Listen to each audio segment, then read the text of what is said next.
안녕하세요. 연년생 5살, 6살 아이를 키우고 있는 30대 주부입니다. 돌이켜 생각해보면 제 결혼 생활은 돈으로 끝났네요. 저는 남편이 생활력 있고 경제관념이 있는 사람이라고 생각해서 결혼을 결심했던 건데, 그게 빚으로 돌아와 제 가슴에 큰 상처를 낼 거라곤 상상하지 못했습니다.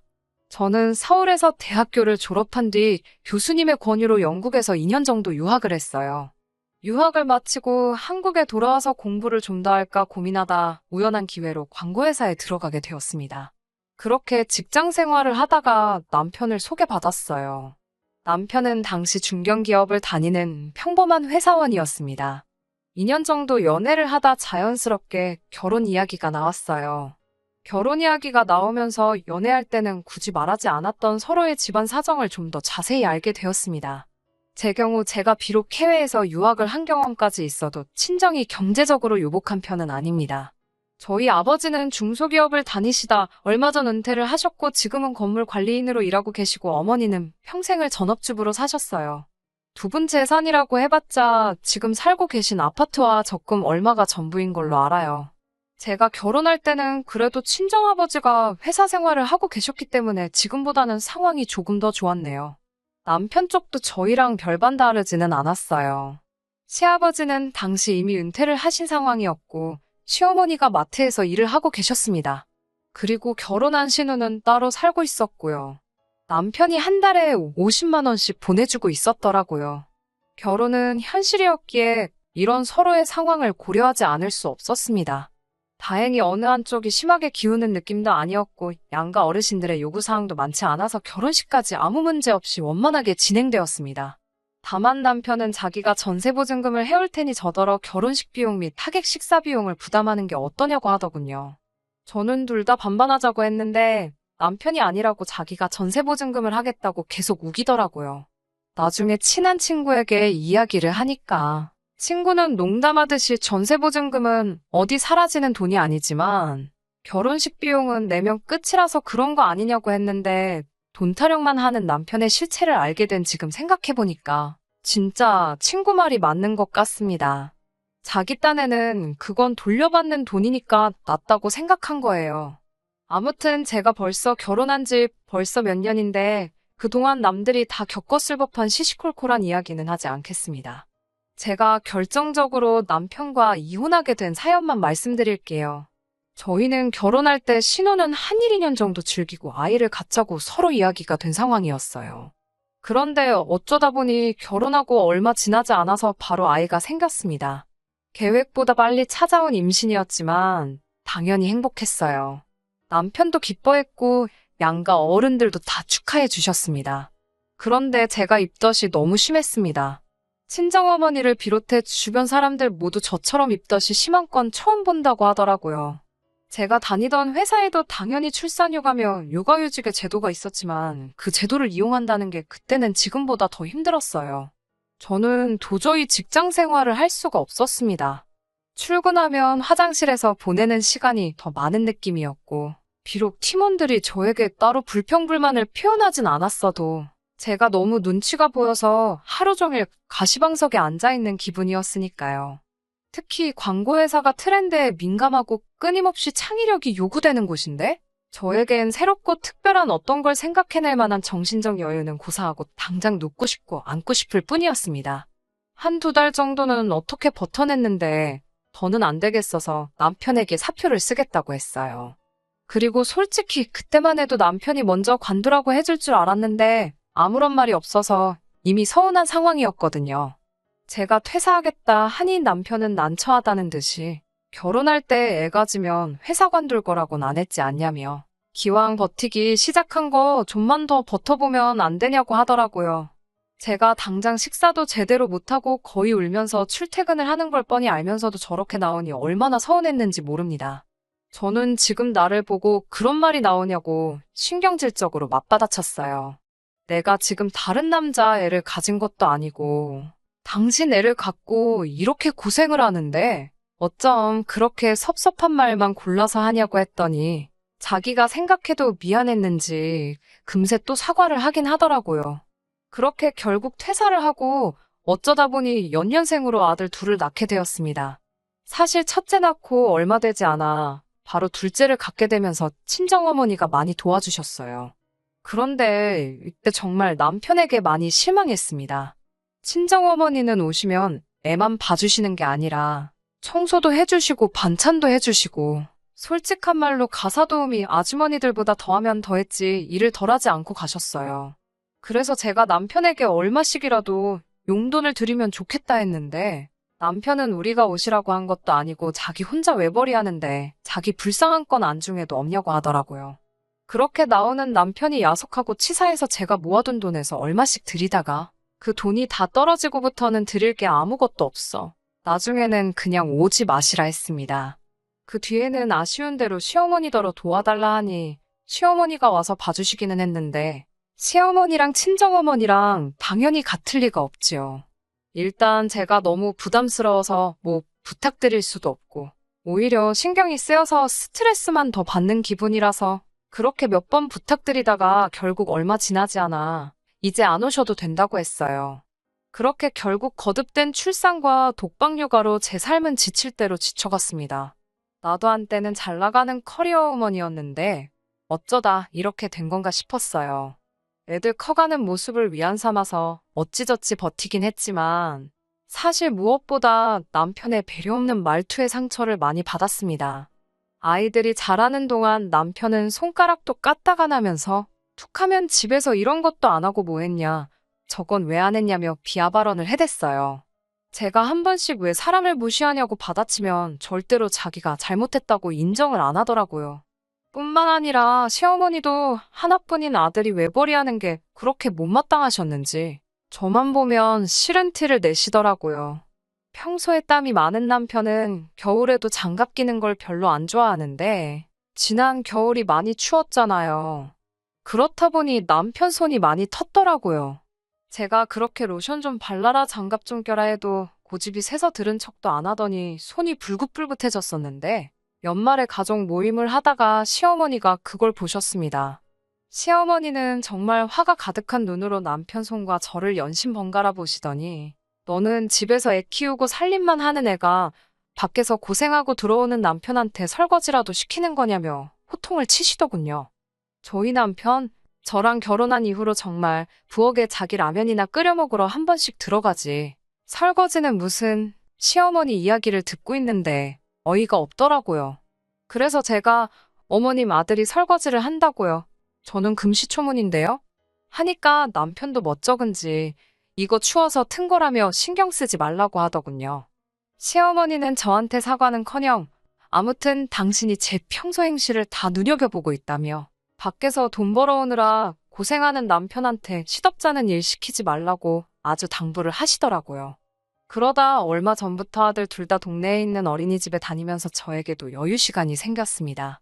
평소에도 자주 연락하던 직장 후배에게 제가 요즘 여유 시간이 좀 있는데 혹시 제가 할 만한 일이 있을지 물었어요. 용돈벌이라도 할까 싶었거든요. 그런데 후배가 너무 반가워하면서 그렇지 않아도 갑자기 큰 프로젝트가 하나 들어왔는데 같이 해보자고 하더라고요. 비록 계약직이었지만 놓치고 싶지 않아서 남편에게 조심스레 물어봤는데 의외로 흔쾌히 전폭적으로 지원을 해주더라고요. 그런데 그런 남편의 모습을 보니 고마우면서도 약간 씁쓸한 마음이 들었어요. 제가 돈 벌어온다니까 그렇게 반가운가 싶어서요. 실제로 제가 돈을 벌기 시작하니까 남편도 처음에는 조금씩 집안일하고 육아를 도와주긴 하더라고요. 시어머니도 눈치를 덜 주셨고 반찬도 해다 주시더라고요. 결혼 생활 몇 년 동안 시어머니가 반찬을 해다 주신 적은 남편이 아팠을 때 빼고는 없었는데 말이지요. 아무튼 제가 6개월의 직장 생활을 하는 동안은 말 그대로 숨통이 트이는 기분이었어요. 하지만 말 그대로 계약직은 계약직이잖아요. 다시 집에 있게 되면서 육아와 살림 모두 제 몫이 되었습니다. 근데 남편은 이전보다 더 심하게 짜증을 내더라고요. 한 번씩 뭔가 자기 뜻에 엇나가면 집안일도 자기가 해보니까 별것도 아니던데 그걸 못하냐며 저를 한심하다는 듯 대했습니다. 자기가 해보니까 설거지 그거 그릇 몇 개 대충 헹구면 끝이고 빨래는 세탁기가 다 하고 청소기 들고 다니면서 바닥 몇 번 문지르면 다 되더래요. 그러면서 저한테 그런 것도 제대로 못하니까 직장을 6개월밖에 못 다닌 거라고 하는데 정말 욕이 목구멍까지 차올라왔어요.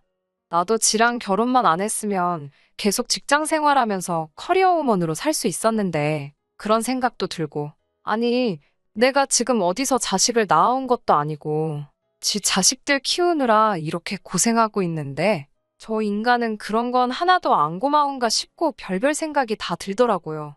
확 애들 데리고 집을 나가버릴까 그런 생각도 했지만 제가 당장 머리도 없고 능력이 없으니 일을 저지를 수도 없었고요. 그러다 얼마 전 저에게 일을 소개해줬던 그 후배가 내일 시간 되면 같이 커피나 한잔할까 그러더라고요.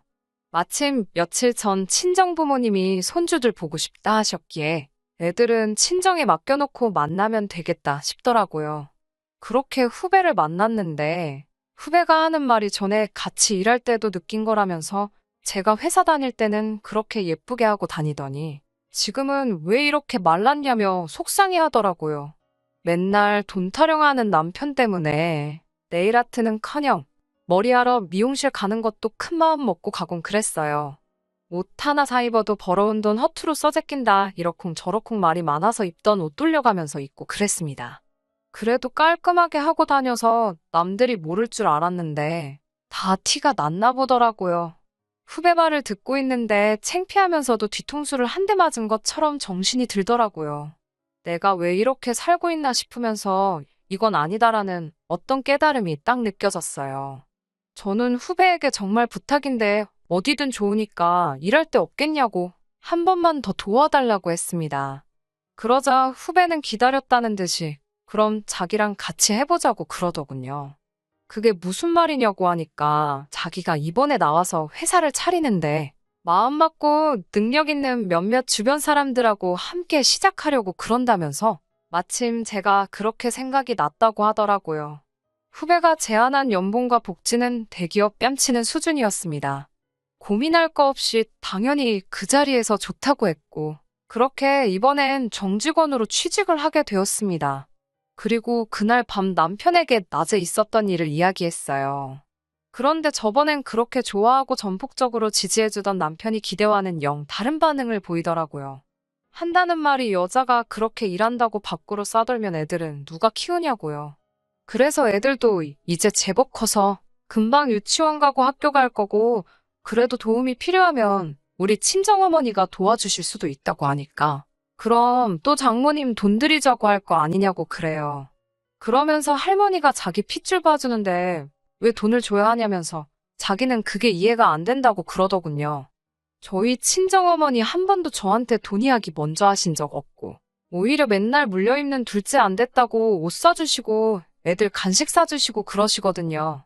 그렇게 본인 돈 쓰셔서 뭐 사오실 때마다 저도 제 선에서 드릴 수 있을 만큼 드렸던 거고요. 남편은 듣는 제 마음은 전혀 신경 쓰지 않는 듯이 계속해서 한다는 말이 다 내 돈 갖다 슬 궁리하는 사람들 뿐이라며 한숨을 푹푹 쉬더군요.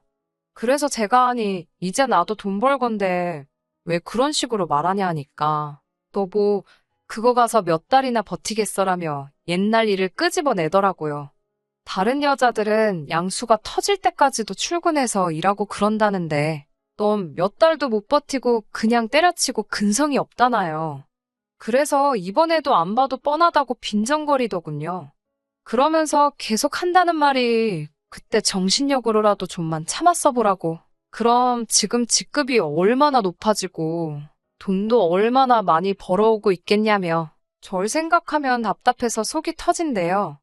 애들 출산으로 인해 제 경력이 단절되고 그 이후로 여자로서 제 인생은 포기하고 오로지 아내로서 엄마로서만 살아왔는데 남편이 저렇게 생각하고 있을 줄은 꿈에도 몰랐습니다. 돈 좋아하고 인색한 사람인 건 알았는데 설마 마음까지 저렇게 인색할 줄이야. 정말 제 마음속 어딘가에서 유리창이 깨지듯 와장창 박살나는 소리가 들리는 듯 했습니다. 제가 남편에게 지금 한 말 다 진심이냐고 물으니 그럼 자기가 장난하는 것 같냐고 그래요. 그래서 제가 도대체 바라는 게 뭐냐고 내가 일을 했으면 좋겠어. 안 했으면 좋겠어? 나보고 어쩌라는 거야. 하니까 남편은 돈 벌어온다고 육아 살림 대충하고 친정에 돈 퍼다가 나를 거면 그냥 하지 말라는 거예요. 아니, 돈 안 벌어올 때는 돈 안 번다고 난리더니 이제 돈 벌어온다니까 친정에 가져다 줄까봐 벌벌 떠는 그 모습을 보고 있자니 내가 미쳤다고 이제껏 이런 인간이랑 살았나 싶더라고요. 무슨 누가 저한테 찬물 한 바가지를 끼얹기라도 한 듯 정식이 싹 들어서 저도 남편에게 맞섰습니다. 나 이 일 할 거고 친정어머니가 우리 애들 봐주시면 한 달에 100만 원씩 드릴 거라고요. 그리고 일하는 동안 육아살림 반반씩 하자고. 그거 못하겠으면 당신은 그냥 나가서 혼자 살면서 당신 벌어서 당신 쓰고 살라고요. 대신 이혼하자고 했어요. 애들 볼 생각은 꿈도 꾸지 말라고요. 그러니까 남편이 어이가 없다는 듯이 저더러 미쳤냐고 그러더라고요. 그래서 내가 지금 장난하는 거 같냐고, 당신이 나가기 싫으면 그냥 여기 있으리고, 그냥 내가 나간다고 그러고, 그 길로 애들하고 제 짐 대충 싸서 나와버렸습니다. 어차피 곧 전세 계약이 만료라서 집도 알아보고 있었는데 이참에 다 정리해버리자 싶더라고요. 그 길로 친정에 와서 버텼습니다. 자식 낳아서 키워보니까 부모님이 어떤 마음으로 절 키워주셨는지 알겠더라고요. 그 마음이 이해가 되니까 더 남편에게 돌아가고 싶지도 않은데 남편은 자기가 다 잘못했다며 그냥 들어오라고 그러면 없던 일로 해주겠다고 그러더군요. 아직도 자기는 아무 잘못 없고 제가 잘못한다고 생각하고 있는 걸 보니 상황이 이 지경이 될 때까지도 정신을 못 차린 거였죠. 다행히 승률 좋은 이혼 전문 변호사를 사서 그런지 남편의 지속적인 언어폭력이 이혼 사유로 인정이 되었습니다.